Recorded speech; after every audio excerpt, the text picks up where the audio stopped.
ശരി, നമ്മൾ ചെറുതായിട്ടൊന്ന് ഈ വിഷയത്തിൽ പിറകിലായി പോയോ എന്നൊരു സംശയമുണ്ട്. കാര്യം സോഷ്യൽ മീഡിയയിൽ ഇന്നലെ കുറച്ചുപേരൊക്കെ ആഘോഷമാക്കിയതാണ് ഈ പറയുന്ന ഉപ്പും മുളകും എന്ന പരമ്പര സംബന്ധമായിട്ട് അതിൽ ശ്രീകുമാർ എന്ന നടനും ബിജു സോപാനവും ത്തിനുമെതിരെ ഒരു നടി ലൈംഗിക അതിക്രമണത്തിന് പരാതി കൊടുത്തു. പറഞ്ഞതിൽ ഒരു ചെറിയ തിരുത്ത് ഞാൻ വരുത്തട്ടെ. അത് ഉപ്പും മുളകും എന്ന് എവിടെയും പരാമർശിച്ചിട്ടില്ല. സീരിയലിന്റെ ലൊക്കേഷനിൽ നിന്ന് പരാമർശിച്ചിട്ടുണ്ട്. സീരിയലിന്റെ പരാതിയിൽ കറക്റ്റ് ആയിട്ട് പറയുന്നുണ്ട് സീരിയൽ ലൊക്കേഷനിൽ വെച്ചിട്ട്.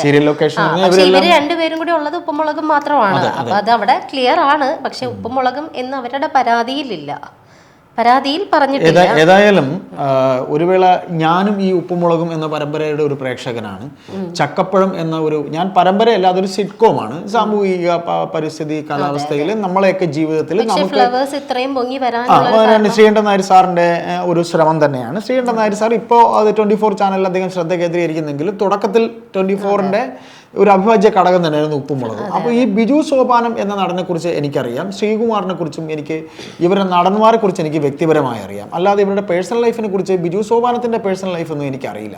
ബിജു സോപാനം എന്ന കാവാലം നാരായണ പണിക്കരുടെ നാടക ട്രൂപ്പിലൂടെ അഭിനയിച്ചു വന്നത്. കാര്യം എൻ്റെ ബ്രദർ ഒരു നാടക നടനായിരുന്നു.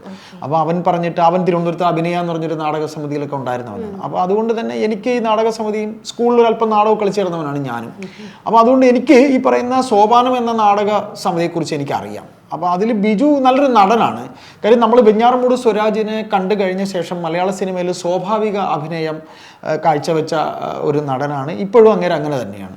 പക്ഷേ ഇത്തരത്തിലൊരു വാർത്ത കേട്ടപ്പോൾ ശരിക്കും ഒരു വിഷമം തോന്നി. കാര്യം ഇത്തരം പീഡന കഥകൾ ഇപ്പം നമ്മൾ ഈ പുരുഷന്മാരെ സംബന്ധിച്ചുള്ള ഏറ്റവും വലിയൊരു വിഷയം എന്ന് വെച്ചാൽ, സമൂഹത്തിൻ്റെ തന്നെ ഏറ്റവും വലിയ വിഷയം എന്ന് വെച്ചാൽ, ഇത്തരം കഥകൾ പറയുമ്പോൾ ഈ പറയുന്നവരെല്ലാം വിശുദ്ധരാകും. മനസ്സുകൊണ്ടെങ്കിലും വീഴ്ച ചെയ്യാത്തവന്മാർ ആരെങ്കിലും ഈ ലോകത്തുണ്ടോ? എൻ്റെ ഒരു സംശയമാണ്. ഞാൻ പച്ചക്കാണ് ചോദിക്കുന്നത്. ഇതിൽ ഒരാളെക്കുറിച്ച് അങ്ങനെ പറഞ്ഞു കഴിഞ്ഞാൽ, ഇപ്പോൾ ശശി തരൂരിനെ കുറിച്ച് പറയും, നമ്മൾ പൊളിറ്റിക്സിൽ ആരെക്കുറിച്ച് പറഞ്ഞിരുന്നാലും ഇങ്ങനെ പറയുമ്പോൾ ഈ ആണുങ്ങളുടെ ഏറ്റവും വലിയൊരു കുഴപ്പമെന്ന് വെച്ചാൽ, ഇങ്ങനെ ഒരു കാര്യം വന്നു കഴിയുമ്പോൾ ഉടനെ തന്നെ അവന്മാരെല്ലാം വിശുദ്ധരാകും, ഇതിന് ബാക്കിയുള്ളവനെ കുറ്റം പറയും. അത് ഒരു വശം. പക്ഷേ അത് കാണിച്ചു എന്നുണ്ടെങ്കിൽ തെറ്റ് തന്നെയാണ്. ശ്രീകുമാറല്ല, ബിജു സോപാനമല്ല, ഇനി ആരാണെങ്കിൽ തന്നെയും ഒരു ഉഭയകക്ഷി സമ്മതമില്ലാതെ ഒരു പെണ്ണിൻ്റെ ദേഹത്ത് കൈവയ്ക്കുന്നത് തെറ്റ് തന്നെയാണ്. ഇത് ഇവിടെ നമ്മൾ ആദ്യം തുടക്കത്തിൽ ചേട്ടൻ പറഞ്ഞു നമ്മൾ കുറച്ച് പുറകിലായി പോയി എന്ന്. ഇവിടെ പുറകിലാവാനുള്ള കാരണം ആദ്യമേ തന്നെ ഇതിലേക്ക് ചർച്ചയ്ക്ക് നമ്മൾ ജസ്റ്റ് ഒന്ന് മാറ്റി വെച്ചതിൻ്റെ ഒരു കാരണമായിട്ട് എനിക്ക് തോന്നുന്നത്, നമ്മൾക്ക് ഇത് ഈ ഹേമ കമ്മിറ്റിയിൽ വന്ന സമയം മുതൽ നമുക്കറിയാം ഒരുപാട് ആരോപണങ്ങൾ, പ്രത്യാരോപണങ്ങൾ വന്നുകൊണ്ട് തന്നെ ഇരിക്കുന്നു. അതിൽ പലതും കെട്ടുകഥകളാണ് എന്നും മനസ്സിലാക്കാനുള്ള രീതിയിൽ അത് ഞാൻ സമ്മതിക്കുന്നു. അതാണ് ഞാനിപ്പോ പറഞ്ഞു. അപ്പൊ നമുക്ക് അതിന്റെ ഒരു ഉറപ്പ് കിട്ടാണ്ട് ഒരാളെ പെട്ടെന്ന് ബ്ലെയിം കിട്ടാനൊന്നുമില്ല. ഈ വാർത്ത എങ്ങനെയെന്ന് അറിയാമോ? ഇതൊക്കെ നമ്മളും വിഷ്വൽ മീഡിയയിലൊക്കെ പണിയെടുത്തിട്ടുള്ളവരാണ്. നമുക്കറിയാം ഇതെങ്ങനെ പോലീസ് സ്റ്റേഷനിൽ നിന്നായിരിക്കും വിളിച്ചു പറയുന്നത്. ഇതിവിടെ നമ്മുടെ അല്ല, വാർത്ത സത്യമായിരിക്കാം, പരാതി കൊടുത്തു എന്നത് സത്യം. പക്ഷെ ഈ രണ്ട് നടന്മാരുടെ പേരും ഫോട്ടോയും മാത്രമാണ് പുറത്ത് വന്നിരിക്കുന്നത്. നടി ഇരയുടെ പേര് പറയാൻ പാടില്ല എന്ന് പറയുന്നു. പക്ഷെ ഈ കേസ് ജെനുവിൻ ആണോ? ഈ കേസ് ജെനുവിൻ ആണോ ഫാബ്രിക്കേറ്റഡ് ആണോ എന്നറിയില്ല. അങ്ങനെയുള്ള സിറ്റുവേഷൻസിൽ എൻ്റെ ഒരു ഹംബിൾ റിക്വസ്റ്റ് കൂടിയാണത്.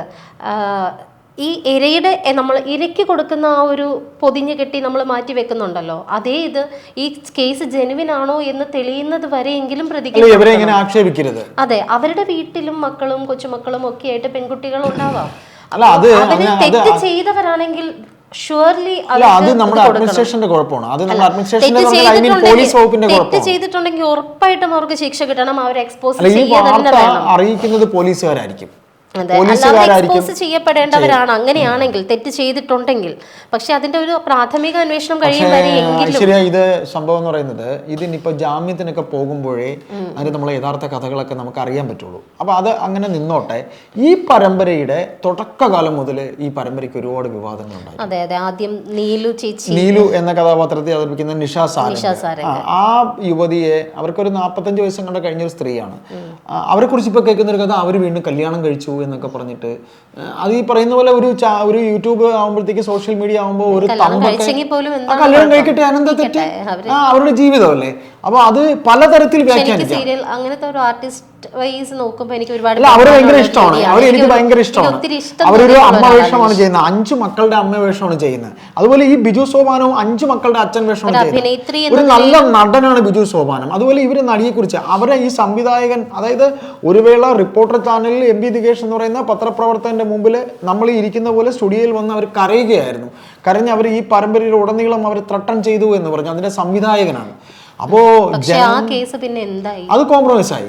ആ സംവിധായകൻ തന്നെ പിന്നെയും സംവിധാനം ചെയ്തു. ഈ കേസ് എന്താകും? അല്ല, ഇത് ഈ കേസിനെ സംബന്ധിച്ച് എനിക്ക് പറയാനുള്ളത്, ഞാൻ ആദ്യം ബിജു സോപാനത്തെ കുറിച്ച് മാത്രമേ കുറച്ച് കാര്യം ഞാൻ പറഞ്ഞുള്ളൂ. ഈ ശ്രീകുമാർ എന്ന് പറയുന്ന ആ നടൻ ഞാൻ പഠിച്ച സ്കൂളിൽ പഠിച്ചതാണ്. എനിക്കിന്നും ഓർമ്മയുണ്ട്. ഈ ശ്രീകുമാർ ഒരു ഗിറ്റാറും കൊണ്ടൊക്കെ, ഞാൻ പഠിച്ച സെൻറ്റ് ജോസഫ് എന്ന് പറയുന്ന തിരുവനന്തപുരത്തൊരു സ്കൂളാണ്. അപ്പോൾ അവിടുന്ന് ഇവൻ ഈ ഗിറ്റാറും കൊണ്ടൊക്കെ ഒരു കിളിപോയ പയ്യനെ പോലെ ഇങ്ങനെ ഗിറ്റാറും കൊണ്ടൊക്കെ ഇങ്ങനെ പാട്ടൊക്കെ പാടി വരുന്നതൊക്കെ ഞാൻ കണ്ടിട്ടുണ്ട്. അന്നേ അവനൊരു ഭയങ്കര ആഗ്രഹമുണ്ടായിരുന്നു ഒരു നടനാകണമെന്ന്. അവൻ നല്ലൊരു ഗായകനാണ് ഈ ശ്രീകുമാർ. അപ്പോൾ ശ്രീകുമാർ കല്യാണം കഴിച്ച സ്നേഹ എന്ന് പറയുന്ന നടിയാണ്. അപ്പോൾ ശ്രീകുമാർ, എനിക്ക് തോന്നുന്നത് അവൻ്റെ ഡിഗ്രി വിദ്യാഭ്യാസവും കഴിഞ്ഞിട്ട് അവൻ്റെ വീട് വരെ എനിക്കറിയാം, ശ്രീകുമാർ എവിടെയാണ്, ശ്രീകുമാറിൻ്റെ ബന്ധുത്വം വരെ എനിക്കറിയാം. ശ്രീകുമാറിൻ്റെ ചേച്ചിയുടെ ഭർത്താവ് തിരുവനന്തപുരത്തെ CPM-ന്റെ ഒരു ഏരിയ കമ്മിറ്റി സെക്രട്ടറിയാണ്. ഒരു ഏരിയ കമ്മിറ്റി സെക്രട്ടറിയാണ്. അപ്പോൾ എനിക്ക് വ്യക്തമായിട്ട് അറിയാം അദ്ദേഹത്തിന്. ഈ ഇടയ്ക്ക് സ്റ്റേജൊക്കെ വെച്ച് കെട്ടി വിവാദമുണ്ടായ ആ സ്ഥലത്ത് തന്നെ ഏരിയ സെക്രട്ടറിയാണ്. അപ്പോൾ അദ്ദേഹത്തിൻ്റെയൊക്കെ ഒരു പിൻബലം എന്തായാലും ശ്രീകുമാറിന് ഈ കേസിൽ കിട്ടും. കാര്യം അഥവാ ശ്രീകുമാറിനെ കുറിച്ചോ അല്ലെങ്കിൽ ബിജു സോപാനത്തെ കുറിച്ചോ ഇതിൽ ഒരാൾ ഇങ്ങനെ ലൈംഗിക പീഡനം ഒരാൾ നടത്തിയപ്പോൾ മറ്റൊരാൾ വിരട്ടി എന്ന് പറയുന്നു. അപ്പോൾ ശ്രീകുമാറാണ് വിരട്ടി വെളി പറയരുതെന്ന് പറഞ്ഞു എന്നാണ് പറയുന്നത്. ഏതായാലും നമുക്ക് ആർക്കെതിരെയും ഒരു ആക്ഷേപം ഉന്നയിക്കാൻ താല്പര്യമില്ല. ആയതുകൊണ്ട് തന്നെ ഇതിപ്പോൾ ശ്രീകുമാർ ആകരുതേ ബിജുവും ആകരുതേ എന്നാണ് നമ്മൾ പറയുന്നത്. ഈ കഥ ഒരു ഐസായി പോകും. അല്ല, ഇതിപ്പോ ബിജുവിന്റെ പേര് വന്നു, ശ്രീകുമാറിന്റെ പേര് വന്നു, പക്ഷെ ആ നടി ആരാണെന്നുള്ളത് പക്ഷെ ആക്ച്വലി വേറൊരു കാര്യമാണ്, ഇവരൊക്കെ അഹങ്കാരികളാണ്. അതുകൂടെ ഞാൻ പറയാം, ഇവരൊക്കെ അഹങ്കാരികളാണ്. കാര്യം ഇവരെയൊക്കെ ഞാൻ പല പൊതുവേദികളിലും കണ്ടിട്ടുണ്ട്. ഞങ്ങളൊക്കെ മീഡിയ ഈ ശ്രീകുമാറിനെയൊക്കെ പേഴ്സണലി, ഈ ശ്രീകുമാർ എൻ്റെ കൂടെ പഠിച്ച ഛായാമുഖി എന്നൊരു, അങ്ങനെയില്ല ചേട്ടാ, ഞാൻ അതിനോട് പ്രശാന്തിന്റെ കൂടെ അല്ല, അതിനോട് ഞാൻ യോജിക്കുന്നില്ല. ബിക്കോസ് കഴിവിൽ അഹങ്കാരം അങ്ങനെയല്ല. ഞാൻ ചോദിക്കട്ടെ, മോഹൻലാൽ എന്ന് പറയുന്ന നടൻ, അദ്ദേഹത്തിന്റെ ബറോസ് എന്നൊരു സിനിമ ഇപ്പൊ ഇറങ്ങി.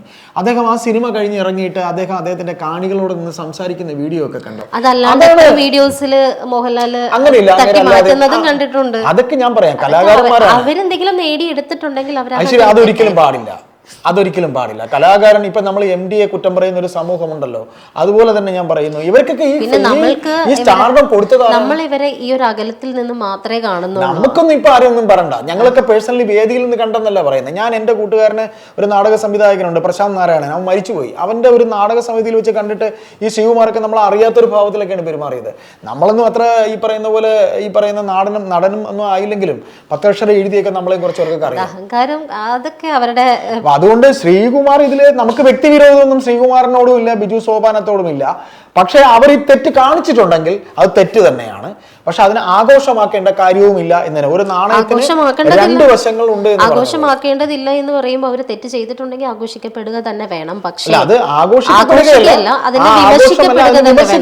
വിമർശിക്കപ്പെടുക തന്നെ വേണം. പക്ഷെ തെറ്റ് ചെയ്തു എന്ന് പ്രാഥമിക അന്വേഷണത്തിലെങ്കിലും തെളിഞ്ഞിരിക്കണം. പ്രാഥമിക അന്വേഷണത്തിലെങ്കിലും തെറ്റുകാരാണ്, ഇത്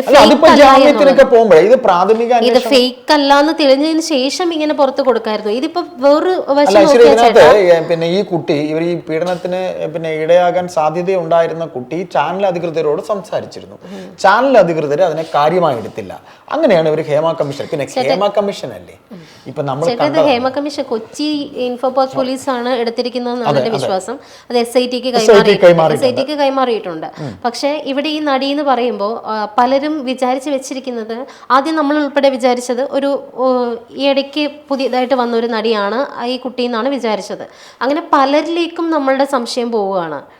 അല്ല, അതെന്തായാലും നമ്മൾ ഇപ്പോഴൊന്നും നമുക്ക് അറിയപ്പെടാൻ നമുക്ക് എന്തായാലും കിട്ടുമായിരിക്കും, മീഡിയയിലായതുകൊണ്ട് നമുക്ക് അറിയാൻ കഴിയുന്നത് അറിയാത്തത് എന്നല്ല. നമ്മൾ ഇതിൽ നിന്ന് ഒറ്റ കാര്യമേ മനസ്സിലാക്കാനുള്ളൂ. സോഷ്യൽ മീഡിയ വന്നു കഴിയുമ്പോൾ, സോഷ്യൽ മീഡിയയിൽ ഇപ്പോൾ MD-യുടെ മരണം പോലും MD എന്ന, നേരെ മറിച്ച് ഈ സോഷ്യൽ മീഡിയ ഇല്ലായിരുന്നെങ്കിൽ MD-യുടെ ഈ വശത്തെക്കുറിച്ച് ഒരു ജനവും ചർച്ച ചെയ്യില്ലായിരുന്നു. ചർച്ച ചെയ്യേണ്ടത് ചർച്ച ചെയ്യുക തന്നെ വേണം. ഈ കാര്യത്തിൽ ചാനൽ അധികൃതരെ കൈമലർത്തിയപ്പോഴാണ് ഈ പറയുന്ന പോലെ ഈ പെൺകുട്ടിക്ക് കേസ് കൊടുക്കേണ്ടി വന്നത്. അത് SIT-യിലേക്ക് പോയിട്ടുണ്ട്. പക്ഷേ ഞാൻ ഈ പറഞ്ഞ പോലെ ഈ പറയുന്ന ബിജു സോപാനത്തിന് ചാനലിന്റെ മുഖമായത് കൊണ്ട് തന്നെ ചാനലുകാർ ബിജു സോപാനത്തിനെ രക്ഷിക്കാൻ നോക്കും. രണ്ടാമത്, ശ്രീകുമാറിന് രാഷ്ട്രീയ ബന്ധങ്ങൾ തിരുവനന്തപുരത്ത് CPM എന്ന് പറയുന്ന പാർട്ടിയുടെ ഒരു വൻ പിൻബലം ശ്രീകുമാറിന് കിട്ടും. ഇല്ലെങ്കിൽ ശ്രീകുമാർ അല്ലാതായിരിക്കണം, ശ്രീകുമാറിൻ്റെ ബന്ധു അയാളല്ലാതായിരിക്കണം. അപ്പോൾ ആയതുകൊണ്ട് തന്നെ ശ്രീകുമാറിന് ഒരു പൂർണ്ണ പിന്തുണയും കിട്ടും. ഈ സംസാരിക്കുന്ന നമ്മൾ ബ്ലാ ബ്ലാ വെറുതെ പറഞ്ഞിട്ട് പോകുന്ന ഒരു അവസ്ഥയിലേക്ക് തന്നെ പോകും. അതാണ് നമ്മുടെ ഇന്നത്തെ സംഭവം. ഇപ്പോൾ നിഷ സാരംഗിന്റെ കേസ് നിശ്ചയിച്ചിട്ട് കേസ് അന്ന് വന്നിട്ട് പിന്നെ എന്തായി എന്ന ചോദ്യം പോലെ തന്നെ ആയിരിക്കും. അല്ല, അത് ഒരു വേള ശരി, അത് പറയുമ്പോഴേ ഇപ്പൊ നവീൻ ബാബു എന്ന് പറയുന്ന മനുഷ്യൻ മരിച്ചല്ലോ, നമ്മൾ കണ്ണൂർ ADM, ആ കേസ് എന്താവുമെന്നാണ് നിങ്ങൾ വിചാരിക്കുന്നത്? ആ കേസ് നമ്മൾ ഈ കാണുന്ന ആങ്സൈറ്റിയും അവരെ ഈ വലിയ പാർട്ടിയുടെ ദല്ലാളന്മാർ, കോംപ്രമൈസുകാരൊക്കെ അവർ പലരും കണ്ടുകൊണ്ടിരിക്കുന്നു എന്നൊരു വാർത്തയാണ് നമുക്ക് കിട്ടുന്നത്. എന്തിനാണ് ആന്തൂർ സാജന്റെ കേസ് ഒതുക്കി തീർത്തില്ലേ? അതുപോലെ സാബു തോമസിന്റെ കട്ടപ്പനയില് കൃത്യമായ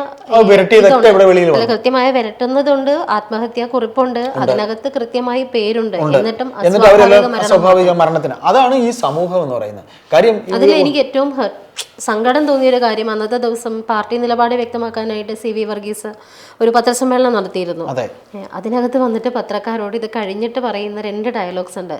അപ്പോൾ എല്ലാം കഴിഞ്ഞു, എല്ലാവരും സന്തോഷമായി ചായ കുടിച്ച് പിരിയുക. ആ മനുഷ്യന്റെ മൃതദേഹം അങ്ങോട്ട് കല്ലറയിലേക്ക് എടുത്ത് വെച്ചിട്ടില്ല, ചൂട് പോയിട്ടില്ല. അതിന് മുമ്പാണ് പറയുന്നത്. നമ്മൾ ഇന്നലെയും സംസാരിച്ചോ പറഞ്ഞു, ഹ്യൂമാനിറ്റി, നമ്മൾ ഓരോരുത്തരും ഓരോ വ്യക്തിത്വമാണ്. നമ്മുടെ ഹ്യൂമാനിറ്റി എന്ന് പറയുന്നതൊന്നും എല്ലാവർക്കും ഉണ്ടാവണമെന്നില്ല. കാര്യം അവന്റെ അപ്പനോ, ഈ പറഞ്ഞവന്റെ അപ്പനോ അമ്മയോ ആണ് മരിച്ചിട്ട് നിങ്ങൾ ചായ കുടിച്ചിട്ട് സന്തോഷത്തിൽ പോകണമെന്ന് ആ പറഞ്ഞവൻ പറയോ? ഇനി എത്ര പാർട്ടിയുടെ ഉന്നതങ്ങൾ, നമ്മൾ ആദ്യം ഒരു അച്ഛന്റെയും അമ്മയുടെയും മകനായി ജനിച്ച ശേഷമാണ് പാർട്ടിയുടെ സെക്രട്ടറിയോ പാർട്ടിയോ അതിനപ്പുറത്തെ ഏതോ ഒക്കെ ആയി തീരുന്നത്.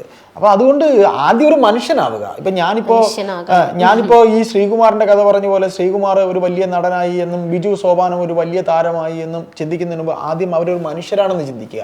മനുഷ്യനായതുകൊണ്ടാണ് അവനീ തെറ്റുപറ്റിയത്. ആ നടൻ എന്ന പുറംചട്ടയൊക്കെ ഭേദിച്ച് തന്നെ ഇങ്ങനെ ഒരു കൂട്ടം പേര് കാണുന്നതാണെന്നൊന്നും ചിന്തിക്കാതെ അവനൊരു തനി മനുഷ്യനായി, കാടത്തമുള്ള മനുഷ്യനായി ആ പെൺകുട്ടിയോട് പെരുമാറി എന്നുണ്ടെങ്കിൽ അത് തെറ്റ്. പിന്നെ ഇന്നത്തെ സാമൂഹിക വ്യവസ്ഥയിൽ ഇതെല്ലാം വെറുതെ ഒരു ഐസായി ഉരുകി പോകുന്നതിന് ഐസായി ഉരുകി പോവാൻ നമ്മൾ സമ്മതിക്കരുത് എന്നുള്ളത് തന്നെയാണ്. പക്ഷേ ഒരു പെണ്ണായിക്കൊണ്ട് തന്നെ ഞാൻ പറയട്ടെ ചേട്ടാ, പെണ്ണുങ്ങള് ഞാനടക്കമുള്ള പെൺ സമൂഹത്തില് ഈ പെണ്ണ് നിയമം മിസ്യൂസ് ചെയ്യുന്നുണ്ട് കുറേ സ്ഥലങ്ങളിൽ. എല്ലാ പെണ്ണുങ്ങളെയും അല്ല പറയുന്നത്, കുറച്ച് പേരെങ്കിലും ഈ നിയമം മിസ്യൂസ് ചെയ്യുന്നത് കൊണ്ടാണ് സത്യം പറയുന്നവരെ പോലും നമ്മൾ വിശ്വസിക്കാൻ പറ്റാത്ത അവസ്ഥയിലേക്ക് നമ്മൾ പോകുന്നത്. ഏതായാലും ഹേമ കമ്മിറ്റിയുടെ SIT ആണ് അന്വേഷിക്കുന്നത്. ഒരു വേള നമ്മുടെ പേര് കേട്ട പല താരങ്ങളെ, ഇപ്പൊ ജയസൂര്യ, അയാളെക്കുറിച്ച് ഞാൻ ഇതുവരെ ഒരു കഥയും കേട്ടിട്ടില്ല. വർഷങ്ങൾക്ക് മുമ്പ് ഒരു സിനിമയിൽ അഭിനയിക്കാൻ വന്നപ്പോൾ മോശമായി പെരുമാറിയെന്ന് ആ കഥ പറഞ്ഞ സ്ത്രീ തന്നെ അവർ കൊടുത്ത പരാതി, നിവിൻ പോളിയുടെ ഇഷ്യൂ. അപ്പൊ ആ കഥ പറഞ്ഞ, അങ്ങനെ കഥയുണ്ടാക്കിയവർ തന്നെ ആ കഥ പിൻവലിച്ചത് യൂട്യൂബിൽ ഓരോ ചാനലുകാരുടെ മുമ്പ് വന്നിരുന്ന ആരെയെല്ലാം അവർ അപകീർത്തിപ്പെടുത്തി. അപ്പൊ അതുകൊണ്ട് ആ SIT അന്വേഷിക്കുന്നതിന് ഇത് എത്ര ഇതുണ്ടാകുമെന്നോ, അതായത് വേട്ടക്കാരനോടൊപ്പം ഒരു ട്രാക്കിലും ഇരയോടൊപ്പം മറ്റൊരു ട്രാക്കിലും സഞ്ചരിക്കുന്ന ഇന്നത്തെ ഇവിടുത്തെ ഈ കേരള സർക്കാരും അവരുടെ അന്വേഷണ കമ്മീഷനും ഒക്കെ വെറുതെ എൻ്റെയും നിങ്ങളുടെയൊക്കെ കണ്ണി പൊടിയിടുകയാണ്. അത്രയും ഇതിനെക്കുറിച്ച് ഇനി പറയാനുള്ളൂ. നന്ദി, നമസ്കാരം.